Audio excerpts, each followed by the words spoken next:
ನಾನು ಮನೆಯವ್ರು ಹೇಗೆ ಅಂದ್ರೆ ವಾಟರ್ ಟ್ಯಾಂಕ್ ಮೇಲಿಂದ ಬೆಡ್ಶೀಟ್ ನ ಹೆಂಗ್ ಮಾಡಿದಾಗ ಶೇಕ್ ಮಾಡಿದಾಗ ಅವ್ರು 2 roads ಅವೇ ಅಲ್ಲಿಂದ ನೋಡಿ ಜಗಿ ಉಡ್ನೋ ಓ ಐ ಆಮ್ ಸಪೋಸ್ ಟು ಕಾಲ್ ಅಂತ ಆ ಮಟ್ಟಕ್ಕೆ ನಮ್ ಎರ ಸ್ಟಾರ್ಟ್ ಆಗಿದೆ. ಸ್ಟೋರಿ.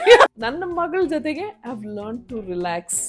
ನಾನು ಅವಾಗ ಅನ್ಕೋತಾ ಇದ್ದೆ, 2 ವರ್ಷದ ಹಿಂದೆನೂ ಅವಳು ಏನಾದ್ರು ಬಂದು ನನ್ನನ್ನು ಕೇಳೋಳು, ನಾ ಹೇಳ್ಕೊಡ್ತಾ ಇದ್ದೆ. ಇವಾಗ ಹೆಂಗೆ ರೂಲ್ ರಿವರ್ಸಲ್ ಅಲ್ವಾ? ಇವಾಗ ಹಾಫ್ ದ ಥಿಂಗ್ಸ್ ನಂಗೆ ಗೊತ್ತಿರಲ್ಲ, ಅವಳನ್ನ ಕೇಳಬೇಕು. ಚಿಲ್ಡ್ರನ್ ಈ ಕಾಲದಲ್ಲಿ ಸಿಕ್ಕಾಪಡೆ ಕನ್ಫ್ಯೂಸ್ ಆಗ್ಬಿಡ್ತಾರೆ, ಏನ್ ಫಾಲೋ ಮಾಡ್ಬೇಕು ಏನ್ ಬಿಡಬೇಕು. ಅಂಡ್ ಅವ್ರ ಫ್ರೆಂಡ್ ಸರ್ಕಲ್ ಅಲ್ಲಿ ಕೇಳಿದ್ರೆ ಅವರಷ್ಟೇ ಎಕ್ಸ್ಪೀರಿಯನ್ಸ್ ಅದಿರುತ್ತೆ. As parents, how much do you feel that communication line is important? ತಮಗೇನ್ ಅನ್ಸುತ್ತೆ? ಯಾವಾಗ ನಾವು ಒಂದು ಏನಂತಾರೆ ಓಪನ್ ಆಗಿ ಮಾತಾಡ್ತೀವೋ, ಡಿಸ್ಕಸ್ ಮಾಡ್ತೀವೋ, ಅವಾಗಲೇ ಈ ಕನ್ಫ್ಯೂಷನ್ನು, ಮಿಸ್ಅಂಡರ್ಸ್ಟ್ಯಾಂಡಿಂಗು, ಇನ್ನೊಂದು ಮತ್ತೊಂದು ಯಾವುದೇ ಥರ ಇರಲ್ಲ. ಪೂರ್ತಿ ವಿಡಿಯೋನ ಸುಧಾರಾಣಿ ಗೋವರ್ಧನ್ ನನ್ನ ಯೂಟ್ಯೂಬ್ ಚಾನಲಲ್ಲಿ